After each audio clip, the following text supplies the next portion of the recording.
Hi, everyone. My name is Shai Reshef. I'm the president of University of the People, dedicated to open higher education for every deserving student. UoPeople is the nonprofit, tuition-free, accredited online university. And today, I have a great pleasure to have with me Professor Mamokgethi Phakeng, the Vice-chancellor of University of Cape Town, a great university, the best university in Africa, and a member of our President's Council.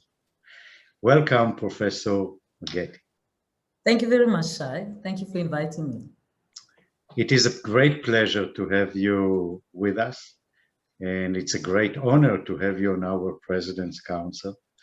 And I would like to start by letting us, instead of me introducing you, asking you to introduce yourself. Tell us a little bit about what you have done in your life and what brought you to where you are today.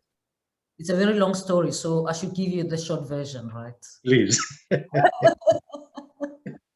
No, we only have 2 days, so you know. All right, so I'm currently the Vice-chancellor of the University of Cape Town, but I'm also a professor of mathematics education. And people always ask, how did you get into mathematics? But I've always loved mathematics. Well, that's the good story to tell. I always say, well, I was bad at everything except mathematics, so it was my hiding place. So I went to it because it was the only thing I could do. So I believe that. I grew up in South Africa. I was born in South Africa in Pretoria, and in a very poor family. I started school under a tree in a village called Marapiani. The village still exists. The school still exists. At that time, it was one of 2 schools. It was the only primary school, and there was a high school. And because there wasn't enough buildings, I did my grade 1 under a tree. But it was also because my mother was a domestic worker. So it was because my mother was going back to school after having 3 children, after getting married and having 3 children. She went back to school to finish high school so that she can, just to get to the level of high school, the 10th year of high school, so that she can go and train as a primary school teacher. And that's why I went to the village to live with my paternal grandmother. So the 3 of us with my siblings, we did that until my mother came back. But of course, my mom and dad, they lived in what we call, in South Africa, we call them townships.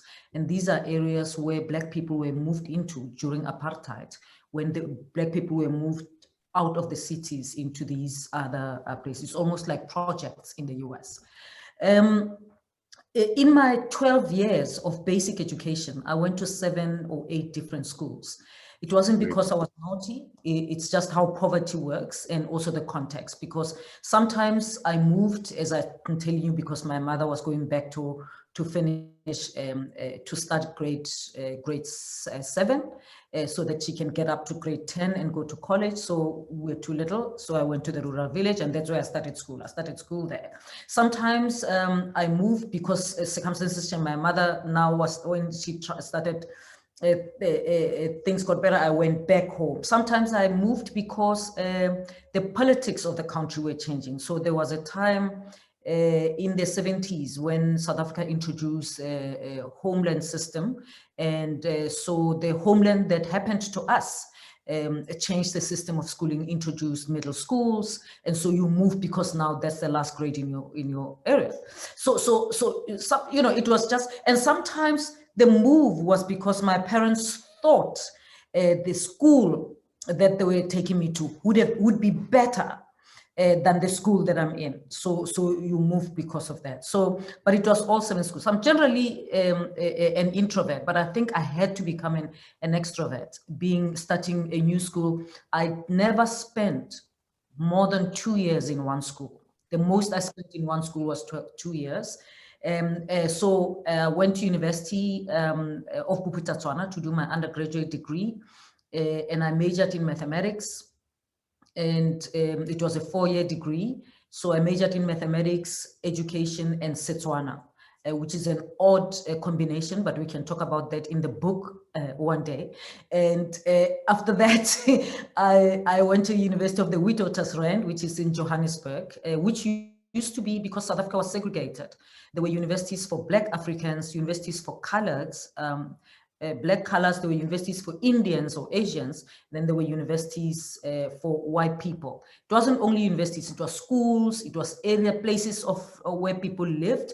They were also separated into 4 groups, and per capita expenditure on each child was also calculated according to race that way, and Black Africans being at the bottom. So when I went to, when I did my postgrad, it was in 1990, and that was after the Mandela was released and unbanning of political movements, 1991, I think. I went to Wits University. So I didn't have to apply for permission to study at Wits, because during apartheid, before then, you had to apply for permission because they didn't want Black people, and they had, they managed the people who number of Black students who went. So I went to Wits at that time, and I did all my postgraduate studies at Wits University here in Johannesburg in South Africa. And yeah, I went for mathematics education, and I've been in academia for I keep saying to people for 20 years. And of course, when I say that, people say, "Aren't you 23?" No, I'm not. A bit shy. I hope that works. No, that's amazing. You are actually a walking history of what happened in South Africa in the last tens of years, and it's amazing. And now you are the president of, you are the vice-chancellor of, as I said at the beginning, the best university in Africa. So how is it? Tell us a little bit about University of Cape Town, and how you got there, what you did, and maybe even a word about the recent fire there that we heard all over the world. So yeah. It's very interesting. I started here at the University of Cape Town in July 2016. But that's after I spent 12 years. I started my academic career at University of the Witwatersrand, where I did my postgraduate studies. And so I worked there for 12 years, and that's where I became a professor. And I left the University of the Witwatersrand after 12 years to go to University of South Africa, where I worked as a dean of the College of Science, Engineering and Technology for 3 years. And then I was appointed as the vice principal for research and innovation for 5 years. I could have stayed another 5 years because it was a 5-year term, that renewable. But I moved from the University of South Africa to UCT because University of South Africa is largely, it's an open distance learning university. It focuses mainly on teaching, provides essential service, but I wanted to be in a research-intensive university. University of the Witwatersrand is research-intensive, UCT is, so I wanted to get an experience of leading a research enterprise, a large research enterprise. And so I applied for a job to be Deputy Vice-Chancellor of Research and Internationalization at the University of Cape Town.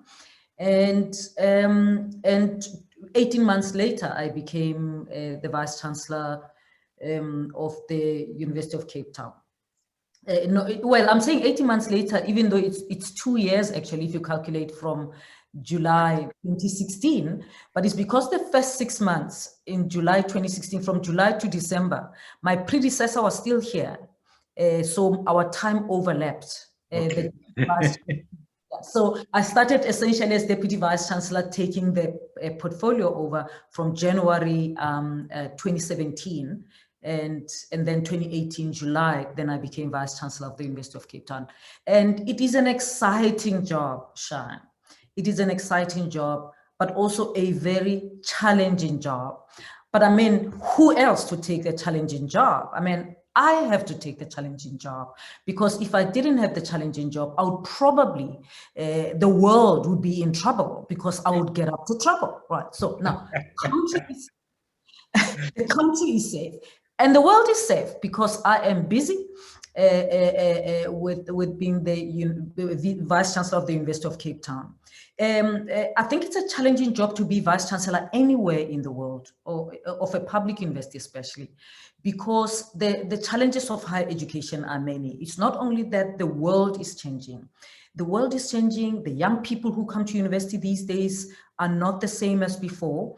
There's so much contestation about education, what education should be, but also universities generally are an arena of contestation. It is the one place. I always say universities are a place of ideas, and it is the one place where people from different walks of life have to occupy the same space and shape the academic project. And so, and also it is where people are allowed to say what they think, are allowed to do research on whatever they want. And so they can challenge any discourse, they can challenge any ideology, any leader, any way of doing things. And so that freedom mixed with the exuberance of young people creates something that's beautiful, because sometimes it forces the world to change, it forces the university to change. But of course, the exuberance of youth sometimes wants things to happen today or yesterday. And that's where sometimes contestations. But also, the world is becoming much, much more polarized. You know, polarized along racial issues, along culture, and also along socioeconomic class. And so you see that contestation in universities. The inequality gap becomes even more visible in university. And so the contestation about what we're doing for the poor and about the poor to enable access and success of poor people, poor students, becomes even much more pronounced at university. And then government funding is going down all over the world. So it is a mix of challenges. It requires creativity. It requires leading. You lead by persuasion. So you've got to persuade people. So it's not like there are rules and people will follow rules. And so that is difficult, to lead by persuasion in a polarized world, in a world that has become so good, so bad at arguing or at not agreeing. The world has become so good at not agreeing or at agreeing badly that you have to find a way of transecting across constituencies and persuading people towards the same vision. So I'm enjoying it as much as it's challenging, because it is worthwhile. It is worthwhile. I feel like I'm doing a job that needs to be done. And I feel like if I were not here, I feel like I have to be here to do it. And so that's just something that excites me about this. It's almost like running a little small country of 30,000 people, everyone with their own ideas, and here you are. I like it. Liking things that are challenging, that's the best thing. Not everyone likes it. A lot of people like, to be calm, to avoid any conflict, but having challenges is great.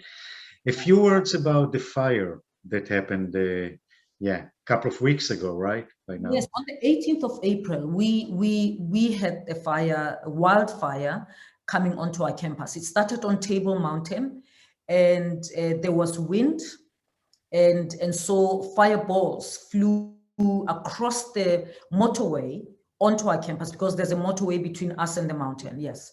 It flew the fireballs. I mean, now I have learned a bit more about fire, that fireballs can actually travel 2 kilometers distance. And so, yes, that's what our fire experts have been telling us who work in conservation science here. And it came onto campus, and it burned a few buildings. I mean, even the way the fire burned the buildings, it's almost like the fire was selecting buildings. So it is not even the buildings that are close to the motorway or close to the fence. It's the Jagger Library is like right in the middle. There are many other buildings around it that it didn't even touch. and it burnt also the biological sciences building, the top floor. And then there's other buildings that are not even next to those. There are on two different sites that were burnt down completely, and then damaged 2 residences, which are also on the main campus. And it is an interesting phenomenon that we learned about the fire.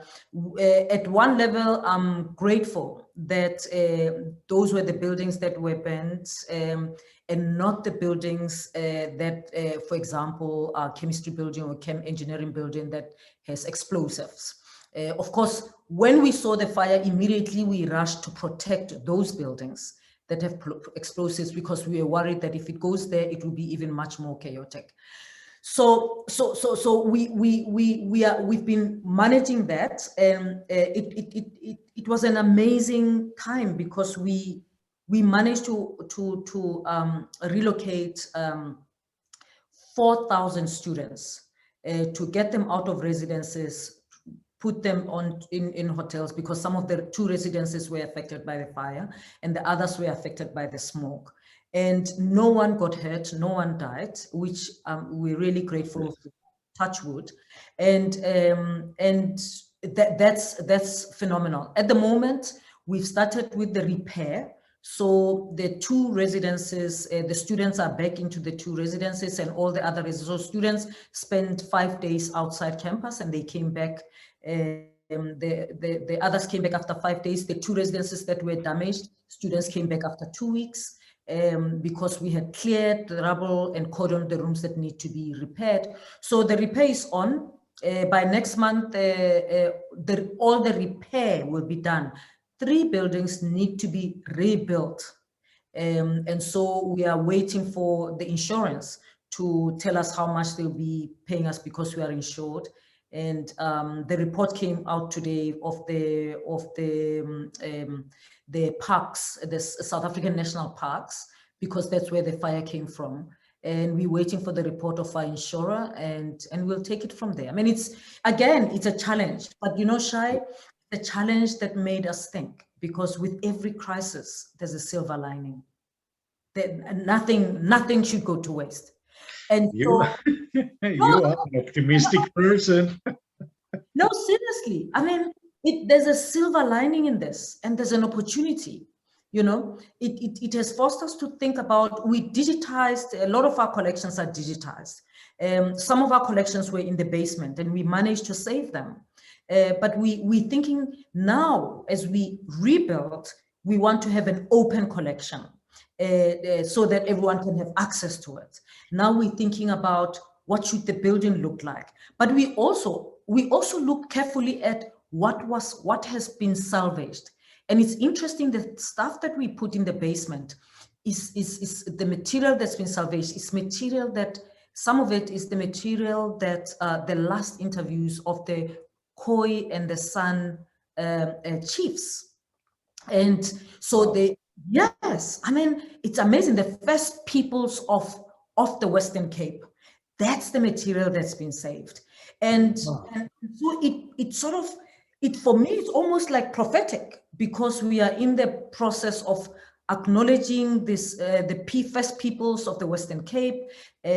Parts of our campus are graves for slaves, were graves for slaves, and there are still it was a graveyard, so there are still graves there. And we've been working on a strategy to acknowledge the land that we occupy and who was here, who came here first. So I say to colleagues, it's an opportunity. I mean, it just landed in our hands. We didn't have to do that. To read about these people, what drove them, and how they handled trauma. And you know, for the first time, I read that text. It's the Bleak and Lloyd collection, and it makes so much sense. So there's a silver lining. I wouldn't have read the Bleak and Lloyd collection. Your leadership is inspiring. What can I tell you? Wow. So because we promised not to have it for 3 days, this interview, so I move on. So I would like, you know, from your perspective and being so knowledgeable, and in Africa and in South Africa education system for so long, how would you analyze the higher education situation in Africa in general and in South Africa in particular?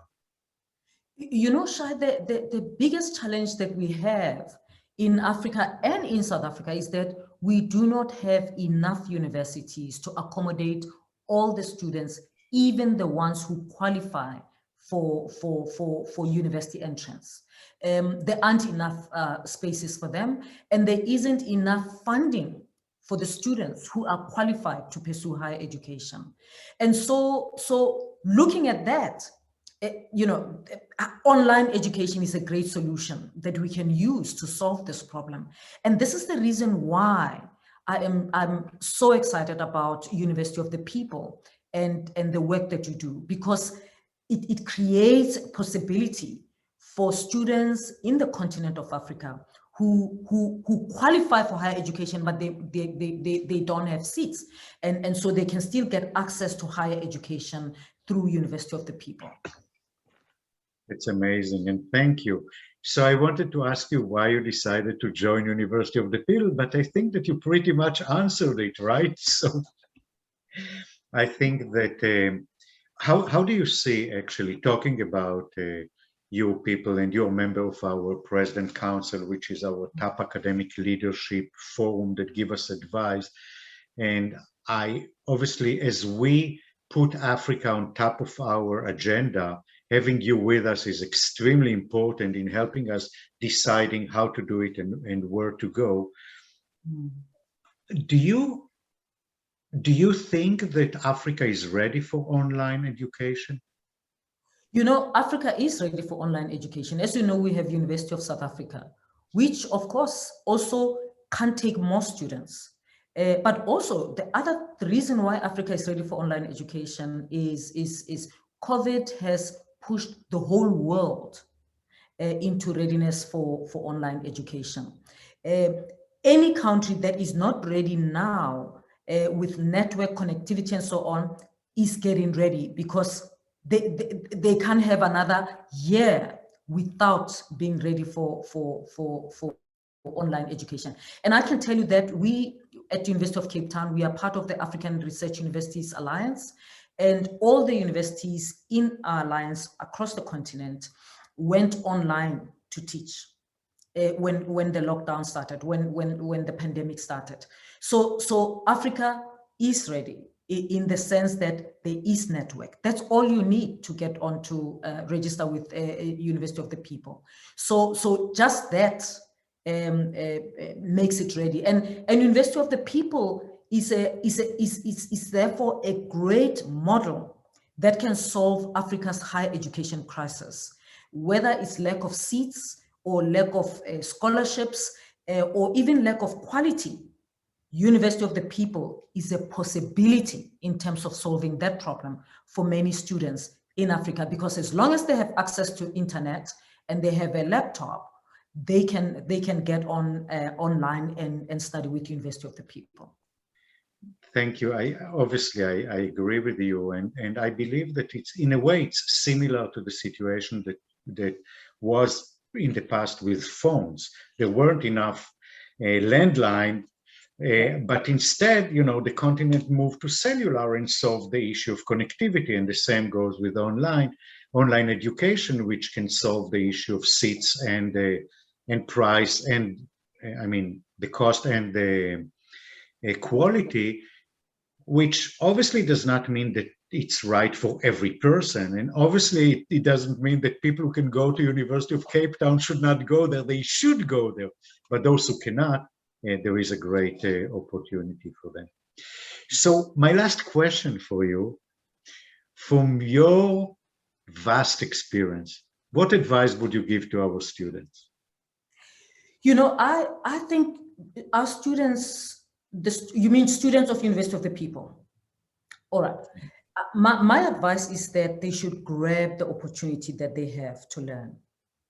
The University of the People gives them an opportunity to get an education. And getting an education changes you in so many ways that you will be able to create opportunities not only for yourselves, but for others. So you get an opportunity through the university learning, you then create opportunity for others. It's the only way that we're going to strengthen our democracy in this continent. It's the only way that we can improve our economy. It's the only way that we can actually solve the problems of poverty and inequality.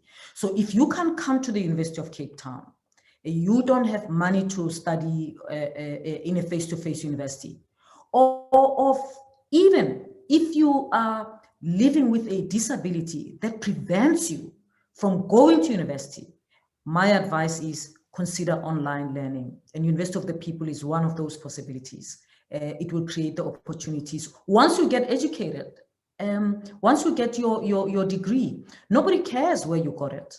What they care about is, can you do what it says you can do? So grab it, make the most of it. Thank you so much. It was a great interview. I actually wish that we had more time, but we'll do another one in the future, I'm sure. And for our readers, if you enjoyed this conversation as much as I did, please like it and share it. And again, thank you so much for this interview.